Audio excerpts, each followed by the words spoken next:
Ya, mira, bueno, ahora que hemos visto las, eh, aprendimos a medir con el termómetro, también conocemos lo que es presión, ¿no es cierto? Ahora entonces estamos a los sistemas, eh, sistemas termodinámicos, ¿no? Entonces, el sistema que nosotros estudiamos en esta etapa o sea, todo el curso, es el sistema agua líquida, agua, vapor. ¿Mm? Ese agua líquida, agua, vapor tiene dos sistemas distintos. Uno que es a temperaturas menores a la temperatura ambiente, o sea, menores a la temperatura de ebullición, y el otro sería a temperaturas mayores a la temperatura de ebullición. A la temperatura menor a la temperatura de ebullición tenemos, bueno, claro, tenemos lo que llamamos humedad en el aire, ¿no? Y eso es lo que se llama ciclometría. Ciclo viene de humedad, ¿no? Y medición de humedad, ¿no? Entonces, la ciclometría es la ciencia que estudia las propiedades termodinámicas del aire húmedo y el efecto de la humedad atmosférica en los materiales, ¿ya? Entonces, ¿a qué nos sirve? Aquí podemos contestar varias preguntas. ¿Qué es la humedad relativa? Todos escuchamos la humedad relativa, ¿no es cierto? En los informes de, del tiempo, ¿no es cierto? Siempre se habla de humedad relativa. Entonces la pregunta, por ejemplo, a veces llega a 80% de humedad relativa. ¿Qué significa que 80% del aire es agua? ¿No? No podría ser, ¿no? Porque nos quedaríamos sin oxígeno cuando llueve. Otras cosas, otros fenómenos así, ¿por qué se produce la condensación en algo, en una superficie fría? Como por ejemplo, tirar una bebida helada del refrigerador en verano, ¿no es cierto? Empiezan a correr las gotitas de agua sobre la superficie de la bebida, ¿no? ¿Por qué sale agua en el acondicionador de aire? ¿Por qué en el invierno se produce lo que llamamos rocío, la neblina y la lluvia? Todo eso viene a partir de la humedad relativa en el aire, ¿ya? ¿Qué es lo que vamos a aprender? Manejar los conceptos de ciclometría, ¿no? Relacionados con la humedad relativa, interpretar la carta ciclométrica y determinar las variables que se involucran y determinar la humedad relativa en diferentes condiciones, en diferentes medios, ¿ya? Primero, entonces vamos a ver el sistema agua líquida, agua, vapor. Si nosotros colocamos agua líquida en cualquier parte, ¿no es cierto? Un tacho de agua líquida en una pieza, el agua líquida comienza a evaporarse. ¿Hasta cuándo esa evaporación? Hasta que llega a un equilibrio la fase líquida con la fase vapor. Entonces, ese equilibrio, cuando se dice equilibrio, ¿no es cierto? Lo podemos escribir así en términos de proceso, ¿no es cierto? Agua líquida, igual, ¿no es cierto? Igual sería una ecuación, ¿no? Química. Ese triangulito indicaría a una determinada temperatura y agua-vapor. Este agua líquida está en equilibrio con el agua-vapor. Entonces, si está en equilibrio, quiere decir que hay una constante de equilibrio. La constante es igual a la presión, los gases normalmente, la concentración de gases normalmente se mide como presión y la concentración de líquido se mide como actividad. Esos son términos que no sé si los van a pasar en termodinámica usted en ¿cómo se llama? En físico-química. ¿Ya? Entonces, la actividad cuando el agua es pura, ¿no es cierto?, es 1, Por lo tanto, la constante de equilibrio corresponde exactamente a la presión de vapor del agua. O sea, si yo tengo una temperatura dada en un sistema, yo coloco agua, por ejemplo, en un recinto cerrado, y coloco una vasija con agua, el agua se va a evaporar. ¿Hasta cuándo? Hasta que llegue a una presión de vapor. O, en otros términos, hasta que alcance una concentración de agua en el aire. Ahora, cuando hablamos de vapor, estamos hablando de un gas. Acuérdense que vapor se llama vapor solo a un gas que proviene de una sustancia líquida a temperatura ambiente. A eso le llamamos vapor, pero el vapor es un gas. O sea, y obedece la ley de los gases, ¿no? Entonces, ¿de qué depende entonces la concentración de agua que existiría en el aire? De la temperatura. A diferentes temperaturas tenemos el equilibrio, se alcanza a diferente presión de vapor de agua. La cantidad total de agua que se evapora va a depender del volumen que existe sobre la superficie del líquido.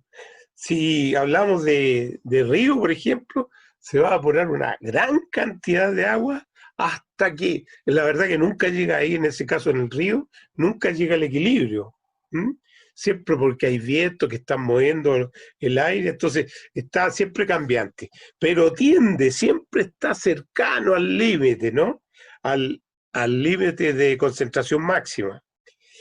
Entonces, depende del espacio que tenga y del agua, la cantidad de agua también, porque si yo pongo una vasija de agua en el patio, ¿no es cierto? A los pocos tiempos, los días, se va a desaparecer todo el agua porque el espacio es muy grande y la cantidad de agua es muy pequeña. Pero si tenemos como el mar, por ejemplo, ¿no es cierto? El mar va a tender a equilibrar la cantidad de vapor de agua en el aire, entonces va a tender a una concentración máxima, la concentración de equilibrio, y a esa concentración se le llama saturación, o sea, el aire está saturado. Ahora uno habla de humedad. El agua, en realidad, el aire no se moja, ¿no? No se humedece, porque es una molécula de gas que se junta con otras moléculas de gas. Entonces, el término es un medio coloquial, ¿no es cierto? Pero como para entendernos mejor, se dice la humedad del aire. La verdad es que, siendo riguroso, diríamos la cantidad de agua en el aire nomás, ¿no? O de vapor de agua. Ahora, estamos hablando no necesariamente tiene que haber aire, ¿no es cierto? Pero como nosotros siempre estamos, nuestro medio natural es el aire, hablamos del aire. Si hay vacío, el agua, si yo pongo vacío sobre la superficie de agua, ¿no es cierto? El agua se va a evaporar hasta la misma concentración o hasta la misma presión de vapor. ¿Entiendes? Entonces, eh, digamos, como tenemos el sistema, vamos a tener que resolver el sistema para conocerlo, ¿no es cierto? Yo tengo que conocer la concentración de agua y la concentración de aire, pero el aire tiene varios componentes, ¿cierto? Entonces, hacemos la pregunta, ¿qué es el aire? El aire es una mezcla de gases, color, inodora, no la vemos, y como estamos en el aire, nosotros no vemos el aire, tal como los peces no ven el agua. Ellos no notan que están dentro del agua, los peces ven el medio, ¿no es cierto?, el medio que los rodea como si fuera nosotros en el aire. Entonces, la capa de aire se extiende alrededor de unos 645 kilómetros sobre la superficie de la Tierra. La capa más cercana de la Tierra se denomina troposfera. ¿Pero qué es el aire? Bueno, el aire es una mezcla de gases, ¿no? ¿Qué gases fundamentalmente? Nitrógeno, que si calculamos la concentración en peso me da alrededor del 75,5%.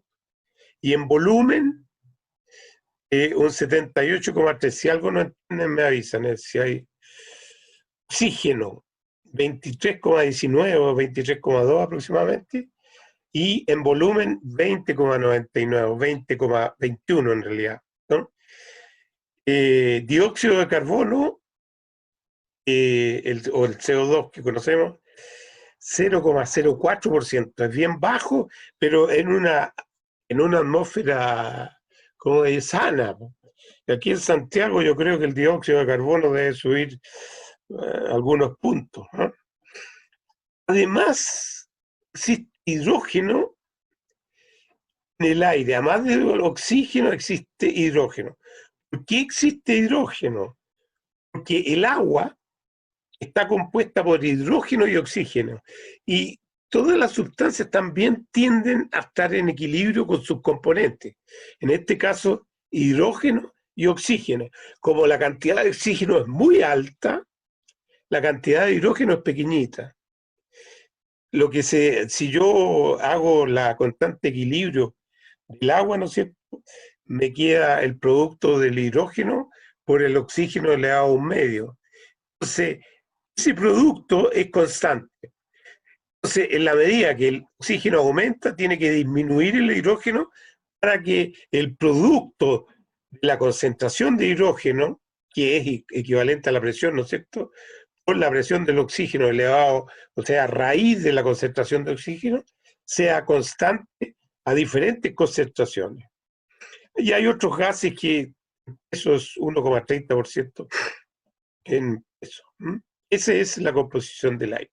Entonces, si yo quiero determinar el estado del aire, tendría que conocer la concentración de cada uno de los gases que componen el aire. Sin embargo, Dalton se dio cuenta que todos los gases se comportan como si estuvieran solos. O sea, el gas nitrógeno se comporta, tiene una presión dada, la misma que tendría si yo sacara el nitrógeno del aire y lo pusiera en el mismo volumen, tendría la misma presión que tiene en el aire. Entonces, ahí nos facilita mucho el trabajo, porque yo ya no necesito conocer qué presión tiene cada gas, sino que necesito conocer la presión total. ¿Cierto? ¿Cómo se establece la ley de Dalton? Dice que una mezcla de gases, cada gas ejerce una presión como si los otros gases no estuvieran presentes. La presión específica de un gas determinada en una mezcla se llama presión parcial. O sea, cada gas, la presión que ejerce cada gas, la denominamos presión parcial. O sea, la presión total entonces puede llegar a expresarse como una suma aritmética, ¿no es cierto? Presión total, por ejemplo, presión de N2, más presión de O2, más presión de CO2, más presión de cualquier gas que existe, ¿no?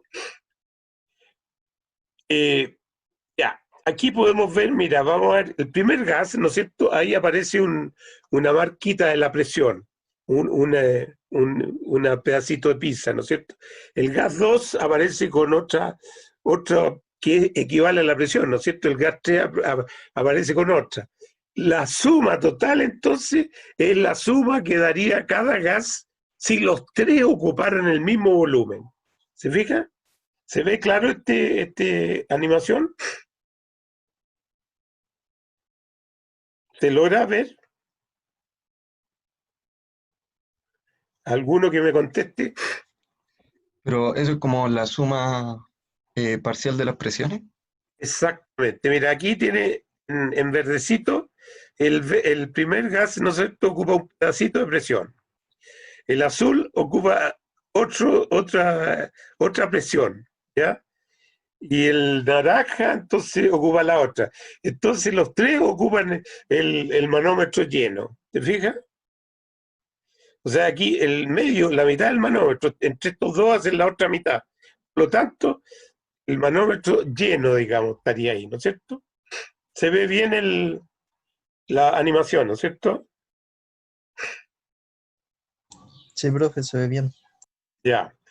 Eso es la ley de Dalton. Además, la ley de Dalton se puede, ¿cómo se llama? Eh, formular de otra manera, ¿no es cierto? Si yo, a ver, si yo tengo un volumen, uno de estos, por ejemplo, o sea, una atmósfera, por ejemplo, que los gases aquí están, cada uno ocupa, tiene una presión de una atmósfera, supongamos eso. Y ahora yo, en vez de meterlos todos en el volumen de cada uno, sino que ocupo un volumen 3 veces. O sea, los 3 volúmenes juntos. ¿Qué pasa? Todos los gases van a tener la presión de una atmósfera. Acuérdense que el supuesto es que cada uno tiene una presión de una atmósfera. Los 3 van a ocupar una atmósfera, pero el volumen va a ser 3 veces. ¿Se entendió ahí? O sea, se puede mirar de dos puntos de vista la ley de Dalton. O sea, si yo, dos gases que tienen un mismo volumen, diferente presión, los junto en un solo volumen, la presión se va a sumar, ¿no es cierto? Si yo los gases los junto, o sea, junto los volúmenes de gas, las presiones se van a sumar. O sea, los volúmenes se van a mantener constantes, la presión total va a ser igual, ¿no es cierto?, a la suma de la presión de cada uno. ¿Ya? O sea, el volumen va a cambiar, pero la presión de él va a seguir manteniendo. Ya, humedad del aire. Como les decía, el aire no es que esté húmedo, ¿no es cierto?, sino que es un término más que para dar la sensación de que es agua la que tiene en el aire, ¿no? Aquí hay definiciones, ahí se definen algunas cosas. Por ejemplo, la humedad que existe en el aire, hablamos de humedad específica. ¿Qué es humedad específica? Es la cantidad de agua que existe en una masa de aire seco. O sea, en general, como la cantidad de agua es baja, se mide en kilogramos, o sea, en gramos de agua por kilogramos de aire seco. Eso se llama específica. Cualquier variable específica, cuando hablamos de específica, es por masa, ¿no es cierto? Volumen específico, decimos nosotros, es el volumen por unidad de masa, ¿verdad? Eso lo han visto, lo vieron en cátedra, ¿no? ¿Cómo van en la cátedra? ¿Alguien? Bien, profe. ¿Bien? Sí. Ya, está. Está complicado, pero ¿Ah? creo que se puede. ¿A qué? Está medio lejos del micrófono, Matías. ¿Qué me dijo? Que bien, profe, pero igual ha sido un poco complicado. Ya. Entonces, cuando nosotros hablamos de una variable específica, estamos hablando del valor de esa variable por unidad de masa, ¿ya? A eso se le llama específico, ¿ya? La humedad específica, entonces, es el gramo, la cantidad de agua en gramos por kilogramo de aire seco, ¿ya? Y la humedad relativa. Aquí vemos como vi antes, como hablé antes, ¿no es cierto? El aire, el agua, si yo lo dejo en una pieza, ¿no es cierto? Dejo una vasija con agua abierta, el agua se va a evaporar hasta un máximo, y es lo que se llama hasta saturación. Pero no todo el aire que nosotros sentimos, ¿no es cierto?, está saturado con el agua, porque no están en contacto con el agua líquida, sino que es la masa húmeda, ¿no es cierto?, que se movió a otro lugar. Lo mismo que yo tengo aquí en la pieza, por ejemplo, el aire no tiene por qué estar saturado, porque no tiene la fuente de agua que le esté llegando a la saturación. Entonces, ¿qué es la humedad relativa? Es la cantidad real de agua que existe en un volumen de aire dividido por la cantidad de agua que existiría en ese volumen si estuviera saturado. ¿Quedó claro eso?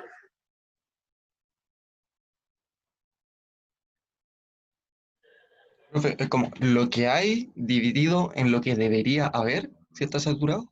Máximo, claro, es lo que existiría máximo. O sea, si se saturara, ¿a cuántos gramos llegaría, por ejemplo? Entonces yo divido la cantidad de agua en gramos que tengo en una masa de aire y ese aire está a una determinada temperatura, entonces divido los gramos que tiene ese aire por la cantidad de agua que tendría si ese aire estuviera saturado a esa temperatura. ¿Estamos? Vamos a ver aquí. Mira, aquí me dice, me da una masa de humedad. Esto, aquí en académica, yo subí unos apuntes que en realidad ustedes si lo leen quedan pero listos como para trabajar en climatización, ¿no? Pongamos una cosa, a ver, suponte tú el aire, en este momento el aire más o menos aquí es 19 grados.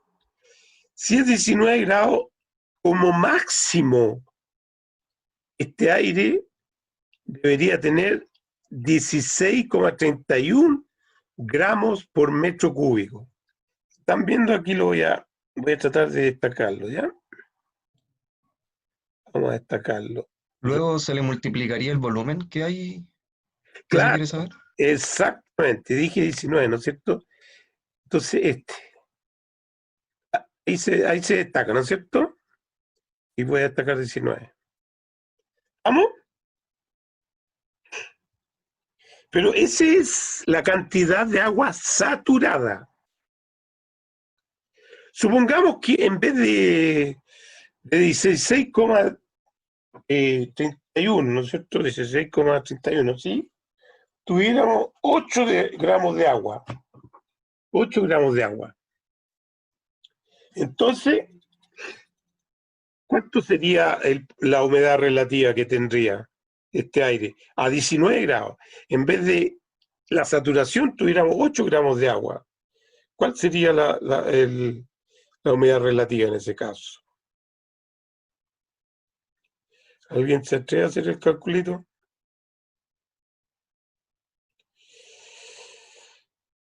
8 dividido por 16,31 es igual 0,49, o sea, multiplicado por 100 sería 49% de humedad relativa. No sé si cacharon la idea. Profe, yo no entendí la pregunta que hizo. Suponte tú, yo por otro medio, por algún medio, yo determino que el aire aquí, en mi pieza, tiene 8 gramos de agua por metro cúbico. 8. Pero yo sé, a 19 grados, ¿no? Pero yo sé que a 19 grados el máximo agua que puede contener mi aire es 16,31. Como yo contengo 8, entonces divido 8 por 16,31 y lo multiplico por 100. Ahí me da el porcentaje. O sea, en otras palabras, yo digo 16,31 es 100% de humedad. 8 igual a X, una regla de 3. Todos estos valores son 100% de humedad a diferentes temperaturas. Por favor, si no entienden, díganme y yo repito las veces que sea. Profesor, disculpe, ¿de dónde sacó el 8? No, me lo inventé. ¿Ya? Lo inventé. Imagínate que yo lo medí con algún instrumento. ¿Se entiende o no? Profe, entonces sería como la humedad dada, en este caso el 8%, dividido por el 100%, que sería el 6,31. Exactamente, Y exactamente. eso así se resolvería en todos los casos. Todos, todos. Por ejemplo, cuando en el, en el, ¿cómo se llama? En los noticiarios le dicen, en el tiempo, ¿no es cierto? Le dicen, ok, la humedad relativa del aire hoy día es 25%. Entonces yo digo 0,25, ¿no es cierto? Y tengo la temperatura. 0,25, ¿verdad? Y por ejemplo que estamos la temperatura es 25 grados. Se dice, la humedad relativa del aire es 25%, o sea, 0,25, ¿cierto? O sea, digamos, la humedad relativa sería la cantidad real dividido por la saturación. Entonces, el 0,25 lo multiplico a 25 grados, ¿no es cierto? La humedad máxima, 3,05. Entonces yo digo, existen 5,76 gramos por metro cúbico de agua.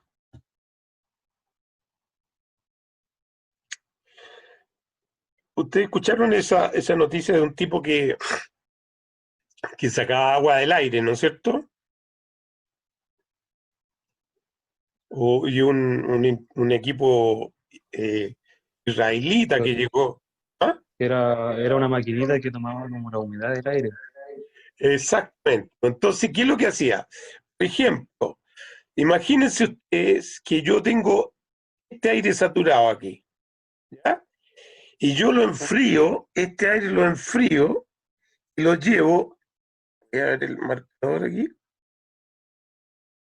marcador, lo llevo hasta 7 grados, por ejemplo, ¿no? Si yo enfrío esta masa, entonces yo digo, tengo el aire saturado, entonces saturado yo sé que tiene 16,31 gramos por metro cúbico. Agarro ese metro cúbico y lo enfrío hasta 7 grados. Y me dice ahí que el máximo de agua que puede contener 7 grados es 7,75. O sea, ¿qué pasó ahí? ¿Qué va a pasar ahí?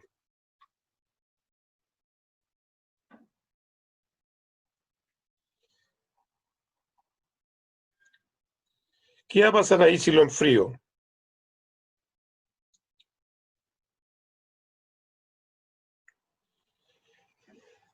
¿No es cierto? Me dice aquí, si lo enfrío a 7 grados Celsius, me dice aquí, y como máximo el aire va a contener 7,75. Pero yo enfrié un aire que tenía 16,31. ¿Qué tiene que pasar?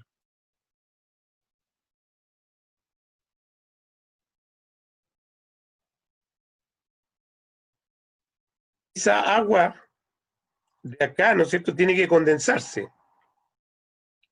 Tiene que salir del sistema, porque no puede estar, porque dice aquí, a 7 grados puede contener máximo 7,75. Y yo enfrié esta agua que estaba saturada con 16,31 gramos por metro cúbico, entonces tuvieron que salir 8,56 gramos por cada metro cúbico de aire que yo enfrié. O sea, si yo paso un aire de estas condiciones por un enfriador, podría sacar 8,56 gramos por cada metro cúbico de agua, de aire, perdón. ¿Se entendió?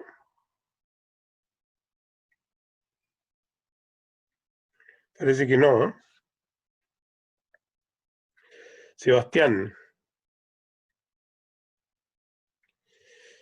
Urbina, Dígame, profe. ¿entendiste?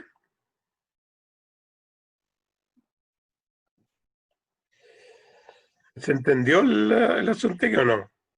Díganla firme, no hay problema que yo repita 50 No, veces. no entendí mucho, no entendí mucho. Ah, de nuevo, te voy a decir, a ver, supongamos que yo tengo un aire saturado aquí a 19 grados, está saturado con agua. O sea, yo sé por la literatura, ¿no es cierto? Porque estos datos ya están tabulados en tablas en la literatura. Sé que a 19 grados el máximo de humedad que puede tener son 16,31 gramos por cada metro cúbico. Entonces yo voy a enfriar este aire, ¿no? Lo voy a llevar a 7 grados. Pero a 7 grados me dice que el máximo de agua que puede contener el aire es 7,75. Entonces, por el hecho de haberlo enfriado, el agua que existe sobre esa cantidad tiene que condensarse, salir del sistema como gota de agua, como transpiración. Y entonces yo, ¿cómo calculo la cantidad? Simplemente yo le resto a 16,31, le resto 7,75 y me da la cantidad de agua que yo sacaría por metro cúbico. O sea, lo que se condensó. Lo que se condensó, exactamente. Y esa es la maquinita, po. ¿Mm? Toma aire húmedo y lo pasa por un enfriador y le saca el agua. Al revés, si nosotros vamos al revés, por ejemplo, si yo tomo una agua saturada, en este mismo ejemplo, a 7 grados, en 7,75 gramos por metro cúbico, y yo la caliento hasta 19 grados, lo caliento, esta masa yo la caliento al revés, ¿no es cierto? Hago el proceso al revés, lo caliento.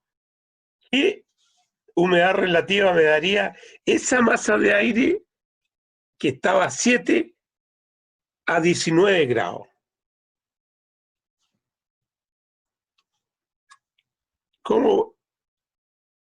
¿Cuál sería la humedad relativa en ese caso? Porque en este caso yo estoy yendo de un aire, el contenido era menor, ¿no es cierto? Un aire, una temperatura de aire que el contenido de agua es mayor. Pero como el aire lo calenté nomás, no le eché más agua, estos 7,75 lo llevé a 19 grados. Pero a 19 grados yo puedo contener hasta 16,31. Entonces, ¿cuál sería la humedad relativa resultante?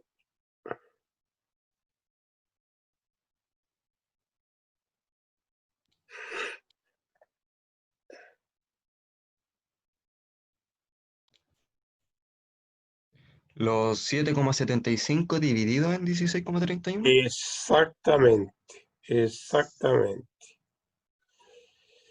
Entonces, 7,75 dividido por 16,31 y multiplicado por 100, ¿no es cierto? Me daría 47,5%. O sea, al calentar yo un aire, la humedad relativa va a disminuir. Un aire cualquiera. Cuando yo caliento un aire, su humedad relativa disminuye. Al revés, cuando yo enfrío una masa de aire,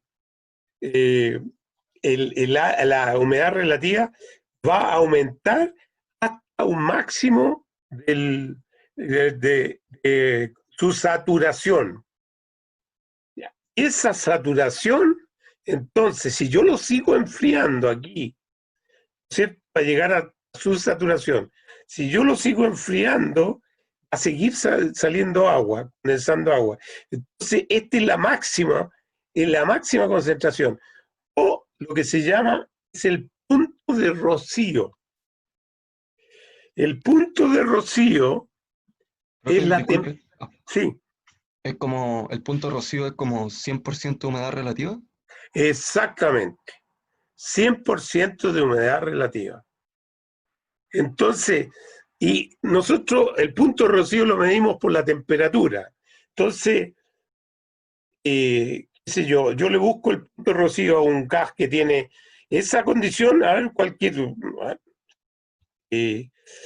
bueno, todo esto está en el punto de rocío, ¿no es cierto?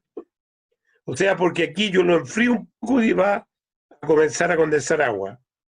O sea, todo esto sería la temperatura de estos puntos, sería la temperatura del punto de rocío.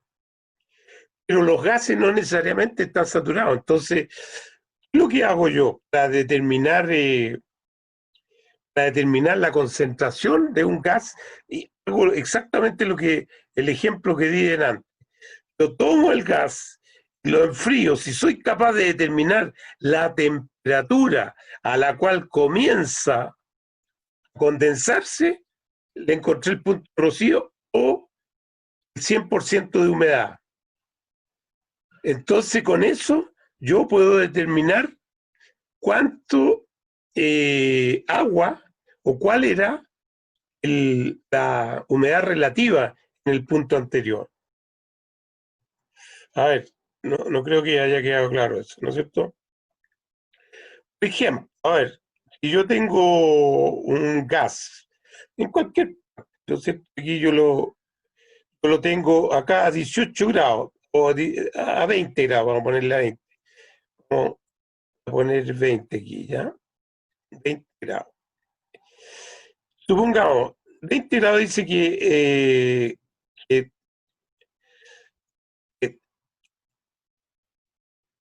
serían 17,30. Pero, por ejemplo, en 20 grados yo mido la humedad, encuentro que tiene 10 gramos por metro cúbico.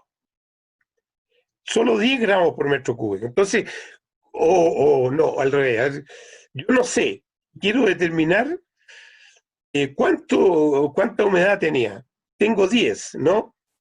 El ejemplo 10. Entonces, ¿qué es lo que hago yo? Empiezo a enfriar esta masa y cuando llego a 10, cuando bajo de 10 gramos, esto va a empezar a condensar agua. Entonces, encuentro que el punto rocío es 11 grados Celsius. O sea, si yo empiezo a enfriar esta agua, estaba a 20 grados Celsius, que contenía 10 gramos, ¿no es cierto? Yo la empiezo a enfriar, esta agua va a empezar a condensar bajo 10 grados. Entonces, ese es mi punto rocío.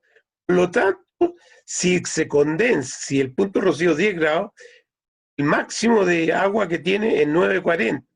Y como estaba a 20 grados, entonces divido 940 por 1730 y multiplico por 100 y sé la humedad relativa que tenía.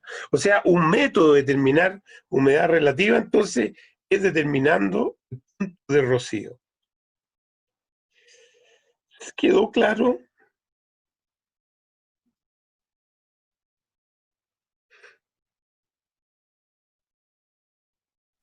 Sí, profe. Sí, ya. Perfecto. Entonces, ahora, ¿cómo vuelvo a mi puntero? Ahora no sé cómo volver a ver. El puntero láser voy a usar el puntero láser. Puntero láser, ok. Mira, aquí está. Ok. Entonces, ustedes con estos datos, ustedes pueden aplicarlo, ¿no es cierto?, en, eh, en casos concretos. Pero ¿qué es lo que tenemos que saber, ¿no es cierto? Tenemos que saber o el punto rocío o la cantidad de agua y la temperatura en que está el agua, el gas, ¿no es cierto? O sea, tengo que conocer la temperatura y la cantidad de agua que contiene, porque sabiendo la temperatura yo conozco el valor máximo. Entonces yo necesito el valor que tiene para determinar su humedad relativa. Eso, bueno, ya le dije, un método de punto rocío. Existen instrumentos que miden el punto rocío de ciertas sustancias, ¿no? Ok, y vamos, avancemos. Ya, Bueno, aquí está la relación entre la presión del vapor y la cantidad de agua. O sea, esta cantidad de agua, kilogramos de agua, aquí está en kilogramos, por eso está 0,001667 kilogramos de agua por kilogramo de aire. Esta cantidad de agua ejerce una presión de 609,9 pascales. Piense que esto es a 0 grados Celsius. No sé si ustedes tenían la impresión que a 0 grados Celsius no existía vapor de agua, ¿no? No sé si tenían la impresión. Pero llega aquí a contener 3,767 gramos por kilogramo de aire. Ahora hay que ver, hay otra tabla en esos datos que les dice el volumen específico, o sea, cuántos metros cúbicos por kilogramo. Y con eso podemos resolver o sea, saber hacer cualquier tipo de cálculo. ¿Ya? Sigamos. Ya, el punto rocío, entonces, la temperatura a la cual el aire comienza a condensar. O sea, lo que dijo, no me acuerdo el nombre, que dijo 100% de humedad. Ese es el punto rocío. Pero el punto rocío se define por la temperatura.